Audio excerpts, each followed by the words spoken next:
So let's discuss a clinical scenario. A 60-year-old male is taken to post-anesthesia care unit. Post-anesthesia care unit less than an hour after elective laparoscopic cholecystectomy. So the time has been less than an hour and surgery was uneventful and patient was extubated in the recovery room. Medical history is significant for hypertension, hyperlipidemia, CKD, obstructive sleep apnea, and patient has no history of alcohol, tobacco or recreational drug use, and temperature is 100 degree Fahrenheit, blood pressure is 125 by 65, heart rate is 75, respiratory rate is 7 per minute, okay, and oxygen saturation is 100% on 4 liter oxygen through nasal cannula, okay. And when nurse attempts to wean the patient from oxygen, pulse oximeter drops to 87%, okay. The patient is somnolent but arousable when called. Auscultation reveals shallow respirations with no rales, wheezing or ronchi. Abdominal examination shows surgical wound with mild distension and tympani. There is no lower extremity edema, and chest X-ray shows mild hypoinflation, and ABG on 36% FiO2 shows pH is 7.25, PO2 is 170 mmHg, and PCO2 is 58 mmHg. So which of the following is the most likely cause of patient's requirement of supplemental oxygen? 1 is atelectasis, 2 is bronchospasm, 3 is pulmonary embolism, 4 is residual anesthesia effect,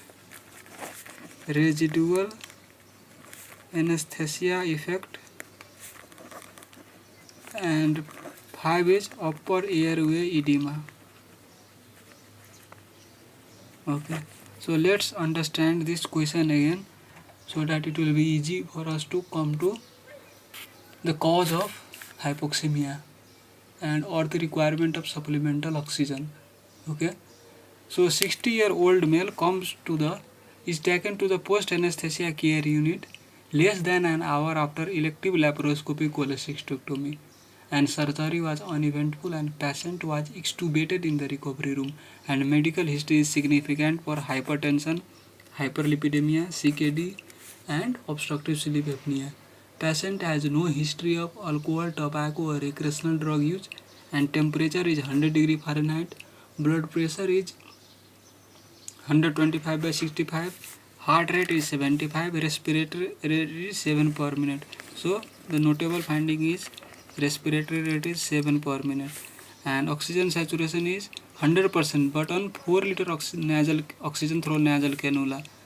And when nurse attempts to wean the patient from oxygen, pulse oximeter drops to 87%, okay, and patient is somnolent but arousable when name is called. Auscultation reveals shallow respirations with no rales, wheeze or ronchi. An abdominal examination shows surgical wound with mild distension and tympani. There is no lower extremity edema. Chest X-ray shows mild hypoinflation, and ABG on 36% FiO2 shows pH is equal to 7.25. So it is acidosis, and here it is CO2 is high. Okay, so it is respiratory acidosis. So which of the following is the most likely cause of patient's requirement of supplemental oxygen? So let's discuss one by one, whether it is atelectasis or whether it is bronchospasm or whether it is pulmonary embolism or whether it is effect of residual anesthesia effect or whether it is due to upper airway edema. Okay, so this patient has post-operative hypercapnic and hypoxic respiratory failure. hypercapnic and hypoxic respiratory failure. Okay, because the patient is on 36% FiO2, that's why it is increased, otherwise it is hypoxic respiratory failure. The effects of sedation, opioid analgesia, anesthesia place patients at risk for respiratory failure due to decreased central respiratory drive and a depressed state of arousal. Patients with underlying OSA are at further risk due to sedation and neuromuscular blockers causing decreased pharyngeal muscle dilator tone and higher propensity for obstructive apneic or hypopneic events. These factors can lead to severe hypoventilation and respiratory failure immediately following or shortly after surgery.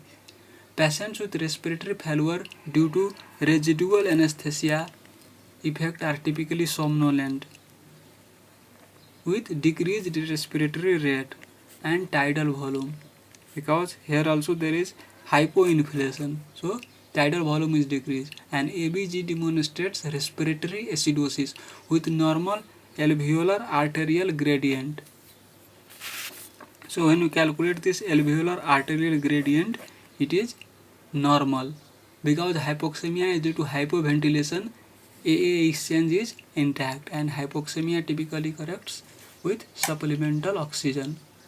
So the residual effects of anesthesia, opioid, sedatives and neuromuscular blockers can cause severe hypoventilation, leading to hypercapnic and hypoxic respiratory failure in the early postoperative period. In such patients, alveolar arterial gradient is normal and hypoxemia typically corrects with supplemental oxygen. Okay, and let's discuss about the formula of AA gradient.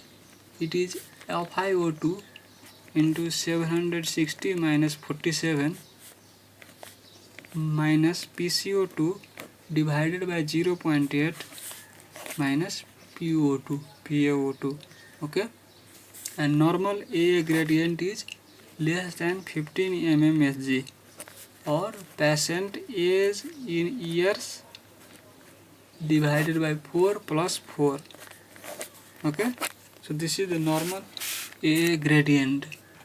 And let's talk about atelectasis, which is our first option. Atelectasis is common cause of postoperative hypoxemia. Atelectasis, and that can occur 2 to 5 days following surgery. However, it is uncommon immediately following surgery. This patient is within 1 hour following surgery. Okay, so it is unlikely. In addition, because atelectasis causes hypoxemia due to intrapulmonary shunting, hypoxemia fails to correct with supplemental oxygen. But here supplemental oxygen has corrected. But in this, hypoxemia fails to correct with supplemental oxygen and AA gradient is elevated. Okay, in atelectasis. Bronchospasm is a potential cause of early postoperative hypoxemia. However, absence of wheezing and physical examination makes this diagnosis unlikely. And postoperative patients are at increased risk of pulmonary embolism. However, pulmonary embolism in immediate postoperative period is rare. In addition, acute PE usually presents with respiratory alkalosis due to hyperventilation, and elevated AA gradient is expected due to ventilation perfusion mismatch. And upper airway edema or laryngeal edema is also a potential complication of endotracheal intubation that presents in the early postoperative period. Patients usually have a stridor with tachypnea and increased work of breathing rather than somnolence and bradypnea. Here respiratory rate is 7 in our question, and patient is somnolent. But in upper airway edema, patient has increased work of breathing and has tachypnea and stridor, so this also does not match. Okay, so these are the common causes of postoperative hypoxemia. Hope you understand.